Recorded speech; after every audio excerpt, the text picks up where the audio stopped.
Hola, hoy vamos a hablar del tema de las interpretaciones de la Biblia. Hay muchas personas hoy día que usan la excusa de que como existen o ellos creen que existen muchas interpretaciones de la Biblia, pues no hay motivos para creer en ella. De hecho, preguntan y dicen, bueno, ¿por qué voy a creer tu interpretación? Muchas veces también escuchamos que cada persona tiene interpretaciones diferentes de la Biblia, que no existe o no es posible tener un consenso. Señalan incluso la variedad de denominaciones, de iglesias, de, digamos, grupos organizados que, bueno, se llaman cristianos, para justificar que no hay unanimidad al respecto. Quería primeramente aclarar y decir que dentro de todas las ramas del cristianismo encontramos la misma comprensión básica con respecto a lo que significa. Es decir, lo que la Biblia enseña. Generalmente todo lo que todos aceptan es que Dios hizo el hombre a su imagen, que Dios le dio libertad al hombre para escoger, para decidir, y el hombre desgraciadamente decidió rebelarse contra Dios, trayendo y entrando así en el mundo lo que tan hoy día poco popular palabra que es pecado.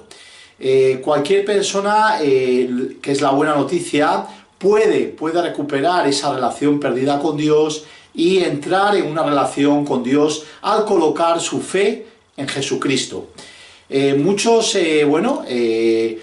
Muchas personas, como digo, utilizan toda una serie de argumentos como excusa para no creer en Jesús, pero me encanta porque, como siempre, la Biblia deja las cosas claras. Así, si uno va a Juan 3, versículo 36, dice la Escritura: el que cree en el Hijo tiene vida eterna, pero el que rehúsa creer en el Hijo no verá la vida, sino que la ira de Dios está sobre él.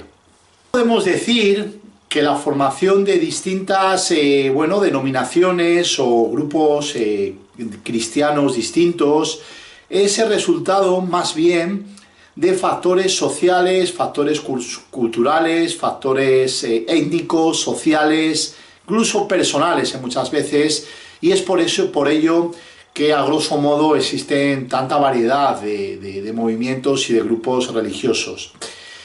Sí, también queremos aclarar que en la Biblia podemos encontrar mucho lenguaje figurado. Podemos encontrar símiles, podemos encontrar metáforas, hipérboles, antropomorfismos y muchas otras figuras. Por ejemplo, en la metáfora, que es una comparación, si vamos por ejemplo a la escritura de Juan 15:1, dice Jesús: yo soy la vid verdadera. Esto por supuesto no significa que Jesús sea una vid de la planta, sino lo que él lo que está haciendo es identificarse y compararse con la vid, que es algo que da vida, que da sustancia a la naturaleza, a las plantas. También existe, por ejemplo, muchos símiles, ¿no?, que son comparaciones.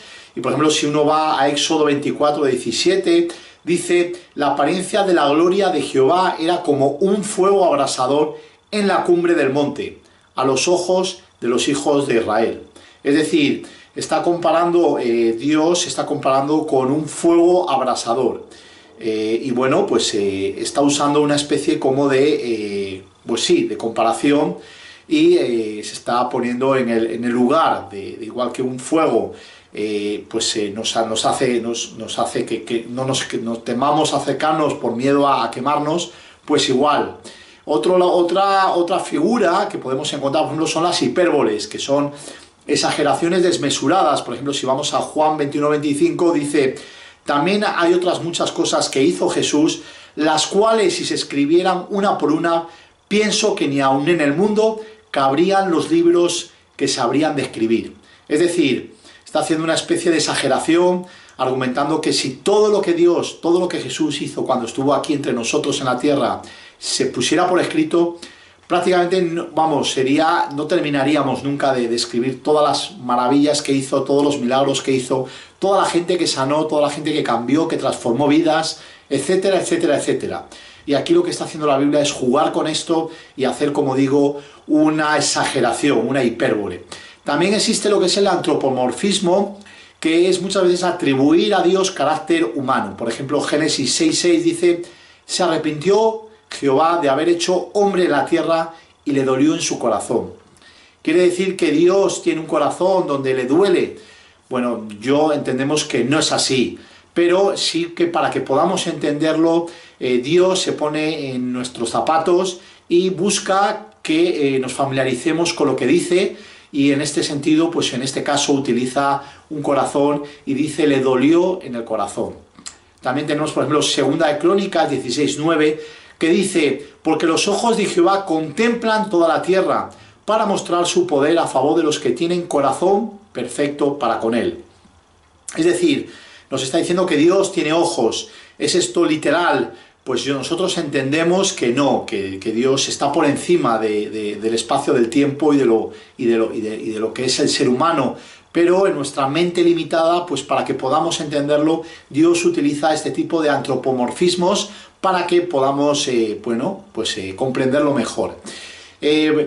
La Biblia, como decimos, sí es verdad que puede lugar a dar ciertas interpretaciones, aunque es clara. Cuando uno entiende y lee toda la Biblia como un todo, pues puede comprender muy bien que hay un sentido, hay un propósito, hay un plan, y que este plan, pues desde Génesis hasta Apocalipsis, es lo mismo, que como hemos dicho, pues es el hombre dado libertad, creado por Dios, el hombre rebelándose contra Dios, y luego la buena noticia del hombre reconciliándose con Dios a través de la figura de Jesucristo, que fue Dios hecho hombre viniendo a la tierra.